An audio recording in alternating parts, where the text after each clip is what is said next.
Daerah Palembang. Iya, tadi ada. Nah, ini Personil Polsek Kemuning Palembang mengamankan pria yang menampar Ripianto, sopir angkot di Palembang, Sumatera Selatan.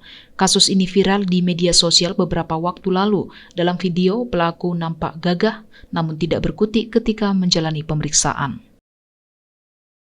Mendengar kabar tersebut, Ripianto, 31 tahun yang menjadi korban, merasa bersyukur atas tindakan apa yang sudah kepolisian lakukan. Ripianto mengatakan aksi penamparan yang dialaminya setelah dirinya menegur pelaku yang menerobos kemacetan di kawasan Jalan Torpedo 20 Ilir, Kecamatan Kemuning, Palembang. Teguran korban membuat pelaku emosi. Dia menghampirinya dengan marah-marah, bahkan menampar wajahnya. Istri pelaku juga memaki-maki, namun korban tak terpancing. Polisi. Kagak, Wong. Hah? Hoi. Nah, main tangan jadi, Pak.